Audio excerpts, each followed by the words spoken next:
This is Talk of the Town, a weekly program featuring community events happening in and around Northeast Michigan, with your host, Nancy Smitham, and the latest news from Alpena Community College with Dr. Olin Joynton. And now, today's Talk of the Town. Good morning and welcome to Talk of the Town. I'm Nancy Smitham. My first guest today is Amanda Dozier from Besser Museum. Hi, Amanda. Hi.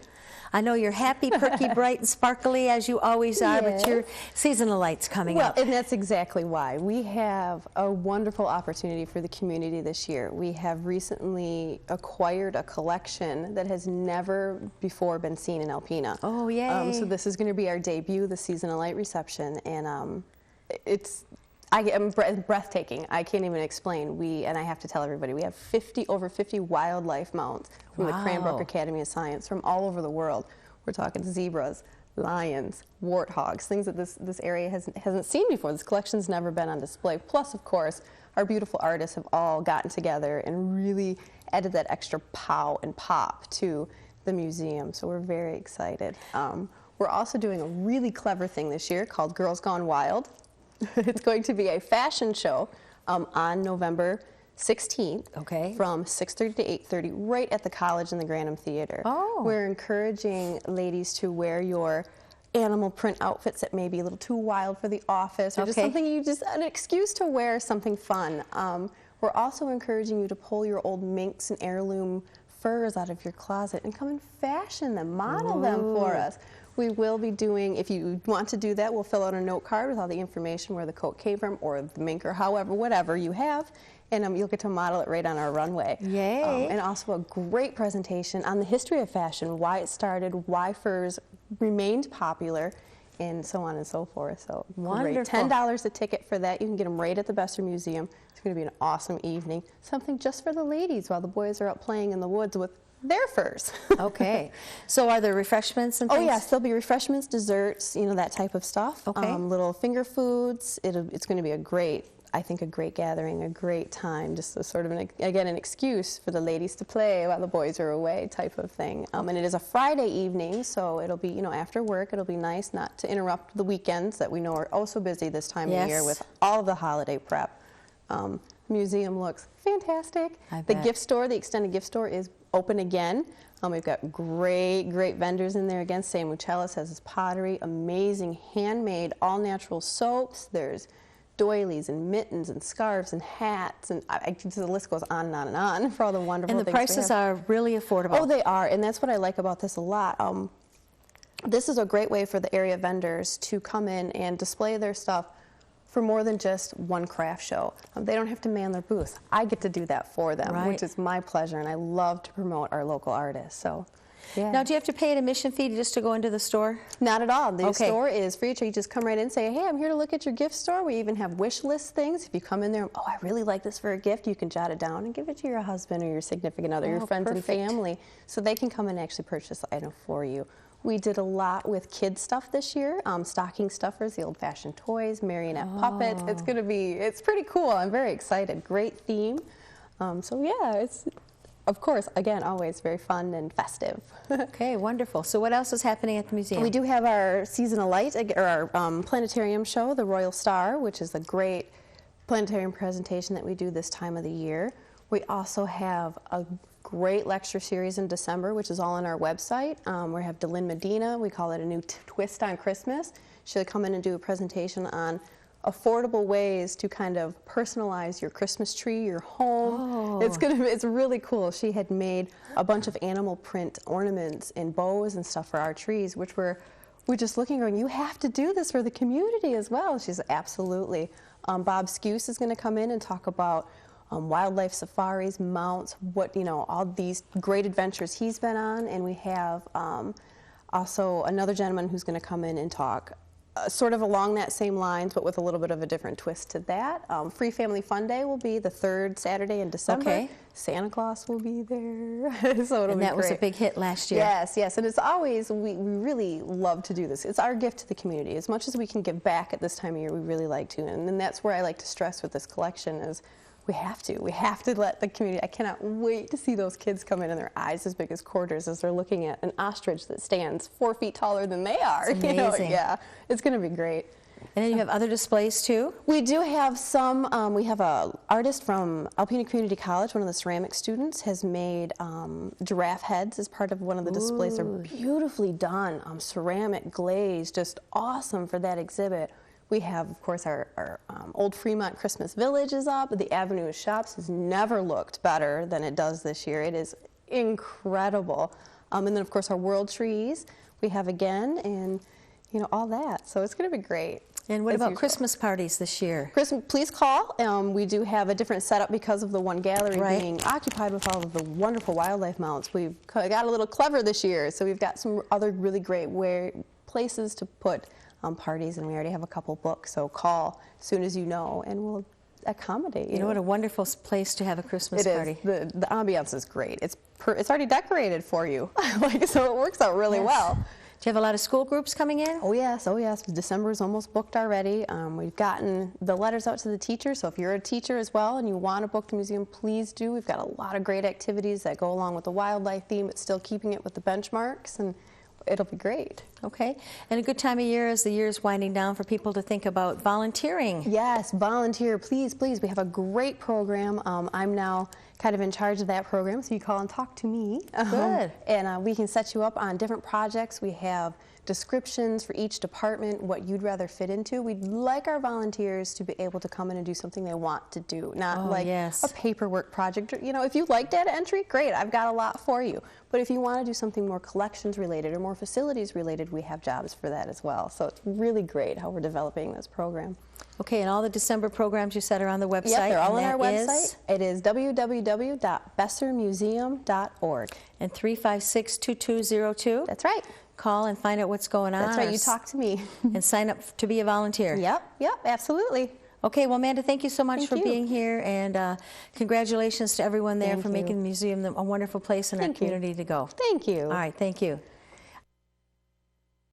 Hi, welcome back. I'm with Christine Wedge from Alpena County Library. Hi, Christine. Hi, Nancy. Cooking with Eric is the top of our list. That's right. On the 14th, Wednesday the 14th, he'll be back at the library, and he is going to talk about welcoming autumn foods. So just the kind of warm, stick-to-your-ribs foods that can get you through these days as the weather's changing to cold. What's exciting about Cooking with Eric is we have been working to get a camera aiming right at what he's doing, so that if you're not in the front couple rows where you have a really good view, we're trying to get it up on a big screen TV as well, or on a projector, so that you can see exactly what he's doing, exactly how he's blending the ingredients. He even, this last time in October, went out and got glass bowls so that you can really see what's going on, so that when you want to make this at home, you know exactly how. Of course, that program's really popular for us. I should mention that November 14th is Welcome Autumn, and just a sneak peek, in December we will do the Make Ahead Holiday Brunch again, which is a really popular program for us. Yeah, very good. Yeah. Then Christmas Crafts on December 1st. That's a very popular program as well. All kinds of activities to sort of herald the season. It's targeted to kids sort of in preschool through about 5th grade. Okay. And we will have a special guest and some treats. You can guess who our special guest will be, but that's always exciting for the kids, and we'll have the tree decorated and a lot of fun activities. Okay, that's from 10 until noon. There's no registration. It's completely drop in. You can it's open to the public. Stop by any time during that span, and we'll be glad to share some holiday cheer with you. Okay, wonderful. And then a Kindle class. You know, with Kindles are awfully popular. E-books in general are awfully popular. And with the holidays coming up, we think that there are people who are eager to either buy one, or they want to think about whether they want one, or maybe you're even just trying to download some library books right onto your Kindle. All of those things will be covered in these classes. The classes are free. They're 90 minutes, but you do need to register. We'll hold 2 of them before Christmas, one on November 26th at 2 o'clock and one on December 10th at 2 o'clock. And just give us a call, 356-6188, and we'll get you signed up. Okay, sounds wonderful. 90 minutes, plan on 90 minutes for the class. You know, you might find out everything that you need to know in the first hour, but if you have special questions, and we'll actually walk you right through it. Bring your Kindle if you have it. We will make sure that you can get stuff downloaded, that you're able to use your device. And so we block off 90 minutes for it. But if yours works perfectly the first time out, you might get done a little earlier. Okay, great. Blizzard of Books. The Friends of the Library are doing the Donna M. Garber Blizzard of Books again. And the goal of that program is to make sure that children in our community have a book to call their own. And last year we distributed 1,000 books via the Salvation Army. We partnered with them, and we do it as part of their Christmas basket distribution. So what we ask the community for is an unwrapped children's book, ages really 1 through 17, but I'll tell you that we have a special need for books that are suitable for challenged readers ages about 7 to 14. So something that will catch your attention and hold your attention, but not have a super challenging vocabulary, you know, something that's easy to get into, easy to kind of get hooked on. That's our goal with every book we give to a kid. What we do is we take the books and wrap them just with a ribbon and a candy cane. So we don't wrap them in paper, which means that then when the parents come to the Salvation Army distribution, they can actually look right at the book and select the book that's right for their child. So you're not taking home a wrapped up, you know, Sesame Street book for your junior high kid, and you're not taking home a more advanced book for a younger child. So you can select it very carefully. That program's really been a great success for us.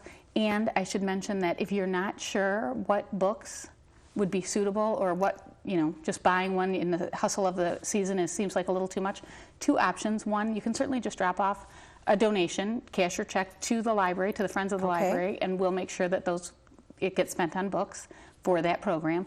Or you could certainly stop in at Blue Phoenix, and Kim Kraniak could show you some books that she has that might be suitable. And just drop them off anytime during library hours? Anytime during library hours. We are trying to collect as many as we can before December 5th, because after that is when we're going to do the wrapping, and then we want to get them over to the Salvation Army so we can distribute them. And I know that'll be another success, because it always is. That's a great program. Really a nice, of course it's important to have hats and mittens, and of course it's really important to have food, but books are very sustaining as well. Yes, they are. And you have 2 new collections.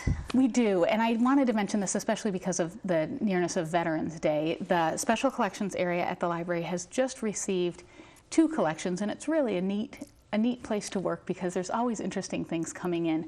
One of the collections was from Harbor House Publications. They have a magazine called the Seaway Review that focused a lot on Great Lakes shipping, shipping that affected Northeast Michigan, and also coastal and international shipping. And they have 6 huge boxes in our office just full of images of our area and images of boats on the lakes. Really, a man named Jacques Lestrang collected all these images and all this information because he was writing this magazine. And his daughter, Michelle Courtwright, decided that she'd like to have all that donated to the library. So there are 6 boxes that we're just going through, and I sit near the folks that are going through them, and I just hear them exclaiming all day long, "Oh, look at this is so cool." So lots of really neat images. And the other collection that we got that's really terrific is from a local family, the family of Eldon Heron. Eldon Heron served in the U.S. Army Infantry in World War II. So he went into the service as a young man, and his family saved every letter and every piece of instructions that he got from the service, every magazine or booklet telling what he was going to be doing or where he was going to be, how he was going to need to be prepared. Even friends of his sent letters back to the family, and they saved all those. And they passed down from Eldon to his son Nelson, and Nelson said, "I want these to go to the library when that's where I want them to be." But of course, one thing is the family thinks, "Wow, this is really such a neat history. Yes. We'd like to make sure that we can still have access to it." So they packaged up the whole collection and sent it to Myra Heron, who lives in Utah now, and she took every document and scanned it digitally, typed up every single letter so that, if the writing got blurred or was hard to read, she figured out exactly what it said, typed it all out, gave the family members copies, gave the library a CD with all of that data on it, Xeroxes of all the stuff that she scanned, and the originals. Wow. So it's just tremendous. And the things that are in there are just, he received the Purple Heart in the Battle of the Bulge. there is a letter from the Red Cross to his mother that says, "Dear Mrs. Heron, please find enclosed your son Eldon's Red Cross medal, or Purple Heart rather, your son Eldon's Purple Heart. He wants it to go to you for safekeeping." Wow. There's a letter, he was in 1944 shot in the throat. There's a Western Union telegram that says, "Sorry to inform you, your son gravely wounded in battle." Further information and then the address of the hospital. And letters from him, his experiences in basic training, his experiences when he was getting shipped overseas, a lot of letters that start out with things like, "I can't tell you where we're going, I'm not allowed to say very much." You know, I mean, it really gives you such a sense of what it was like. Wow. And what's great about it is, you know, when you think about genealogy and researching your family history or local history, sometimes it seems a little bit dry. There can, you know, I mean, there are census records, there are all kinds of, and the other thing is, it's a little overwhelming. I mean, you can think of a couple places to look, but if you don't find something in your first couple times out, it's discouraging. And I will say that our special collections librarians are really terrific at knowing a bunch of different places that they could look that might have something that relates to you in a way you might not even guess. And they can weave together a really neat portrait of what the past was like. So just two terrific additions to the collection. I hope people will come in and ask about them and maybe take a look at them. Now, do you have to make an appointment with the librarians to come in, or? You don't. Special Collections isn't always open the same hours as the library, so if you're coming from a distance, call ahead. Okay. If, though, you're in town and you think, you know what, I'd like to just buzz up there, it's on the second floor, come on up to the Michigan room and pop in and say, this is what I'm interested in, and you know, the Special Collections librarians will help you figure out where you should start looking. And you have so many wonderful items in the Special Collections that have been given to you over the years that are just phenomenal. Really, if you need information, if you're interested in information that has to do with early Alpena or the families that really sort of started this town and got things going, or some of the quirky visitors and residents that have lived here over the years, it's a treasure trove. It's dazzling. There are items from Bob Haltiner's original collections, which were focused on the Native Americans who lived here at the very, way back, and all kinds of information through the lumbering days and the paper making days and the cement days. I mean, really, just you can see how this town started and how different industries and different people who came here really shaped it. So it's a terrific resource. Well, I'm really glad you have those two new things. Wonderful, wonderful for our community. It really is. Okay, and to all of you there, thank you so very much. Happy Thanksgiving, and I'll look forward to talking to you in December and seeing what else is going on. I'm sure we'll have more neat stuff. Thanks, Thank Nancy. you. Please stay tuned for Dr. Olin Joynton following these messages. Good morning. I am Jay Walterwright, Director of Public Information and Marketing for Alpena Community College, and this is the ACC portion of Talk of the Town. With me this morning is Kate Brusky, ACC Volunteer Center Director. Yes. And we are here to talk about Christmas Wish. Yes. It's hard to believe that it's that time of the year already, but it's here. Let's talk about it. Sure. We actually started over a month ago. Oh, my goodness. We have to start so far in advance to get everything ready to ship out to the kids to get to them in time for Christmas. Mm-hmm. For those who aren't familiar with Christmas Wish, why don't you give our viewers just a very brief overview of what the program is and what it does? We're in our 35th year. Wow. And we serve needy children in our local community, so donors' funds that support this, that help fulfill requests for these kids, stay local. It's important for us to inform our donors of that their money stays home. And the requests are Christmas gifts. They're for Christmas gifts. For they kids sure who may are. not get a gift. Yes, the families that these kids are in a compromised situation somehow financially, or sometimes in many other ways too. There may be health issues as well as financial, all kinds of things. Some of them are homeless. And we have hundreds. We have about 400, just over 400 this year. Mm-hmm. And we work very closely with a variety of agencies in the area who are able to do all the investigative work for us. They dig and make sure that the families are in need. Mm-hmm. They establish their financial need. and they identify each of the siblings in the family so that we're not serving, 3 out of 4 children and the other one's not getting anything. We make sure that they're all on the list. And in some cases, even a parent will be on the list if it's a particularly tough situation. But mostly it's children. And the kids are allowed to state their requests, depending on the age. Some older children are talk and to the social worker or the school success professional or administrator or whomever submits this family to us, they will state their wishes to them. But in many cases with much younger children, the dialogue will be with the guardian, and they will suggest what this child needs or wants. And I really should say it's more about need than want.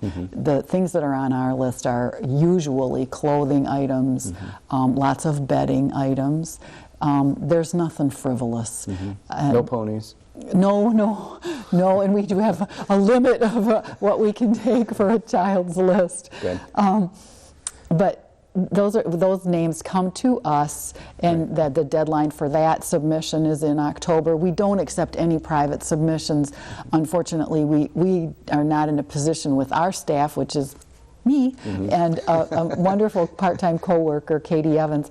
We don't have the time or we aren't going to investigate and research and document financial need and check for income tax records and things like that. So we really rely on those professionals to do that for us and to prioritize who is submitted to the list, so we know that they need it.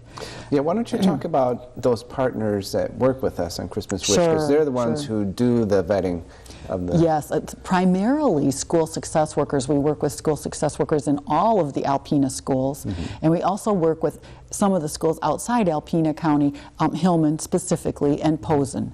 Those are the only ones. It's right here in River City and environs. They may not have school success workers. Hillman does. Posen does not. So we work with either teachers or the administrator or a counselor who knows the family's situation. And then those lists, those names and their requests are submitted to us. We build a big database, and we work with other local agencies who provide charitable Christmas programs. The Salvation Army, the Vietnam Vets Operation Holidays, of which the Toys for Kids is a part. Shelter Incorporated, a variety of churches do provide gifts to families. But we keep them all in the central database in a very, very exclusive and confidential way. This isn't for anybody else to look at. But we make sure that we don't serve the same families in more than one way. We're very, very careful of that and believe that that's good stewardship of our donors' funds. And the process now, we've got all that database built, we've got all these kids' requests, we've got them, everybody's vetted. Started this week, we do matching with generous donors all over the community who call in and say, I'd like to do a child's wishes, or I got together with my family and instead of giving gifts to one another this year, we'd like to provide them for a needy family. And co-workers, often larger employment aid organizations will pool together their resources and do a couple of families sometimes. How do donors get involved? What are the different ways? All they got to do is call us up and we'll talk you through it. You answer every question you possibly have and make sure that your match is as specialized for you as the gift is for that child. And what I mean by that is if you can afford to do a $10 gift, we'll do that. And if you can afford to take 2 families, we'll do that. It's absolutely up to the donor to state what their wishes are. And then after they fulfill these wishes that we've explained and described to them with great detail, sizes and colors and everything, they will bring those back to the college the first week of December, the week of December 3rd through Thursday the 6th. And from there, they go back to the families. So a donor can give money? They absolutely can give money. Lots of donors don't like to shop. We have lots of gentlemen who will prefer to give money. That's why I ask. They just get a panicked look on their face when we say, would you like to buy a little girl's dress? And well, no, they really don't want to do that. but they would love to give us some cash so that our volunteers or our staff can do that for them. We also provide a lot of grocery gift cards. And some gas gift cards. Will have lots of families, for instance, that are in crisis because there's an ill person and they need to go to Ann Arbor frequently or Saginaw for medical care, and what they really need is gas money to do it. So we do lots of those kinds of things with donated funds, and they are very important to us, yes. Are you still taking donations? Absolutely. We will take donations until December 7th, yes. And even after that, if someone wanted to donate, we'd just put it to next year. We always take donations. Great. And what would somebody have to do if they wanted to be involved in the sorting process or any of the other stuff that's involved? I have a wonderful volunteer. Kathy Spencer is our lead volunteer for the gift receiving week. And she schedules all the little elves, the volunteers who work that very, very intensive week. I mean, it is busy in there. It is Santa's workshop in every way. And she schedules all of them for me. But if anybody's interested in either being matched with a child or a family, or donating funds, or volunteering their time for wrapping or sorting, just call the center. It's 358-7271. We're happy to talk to you anytime. And they should ask for you. Yes, Kate Brusky. Kate Brusky, Volunteer Center Director. Yes. Okay, well that's just about all our time, Kate. Okay. Thanks for all that information. It's such a wonderful program. It does such good things. Thanks. And thank you for joining me. Once again, I am Jay Walterwright, Director of Public Information and Marketing for Alpena Community College, and this is Talk of the Town. This has been Talk of the Town with Nancy Smitham and Dr. Olin Joynton. For a list of events taking place in Northeast Michigan, visit our website at wbkb11.com and click on Community. This has been a Thunder Bay Broadcasting Corporation production.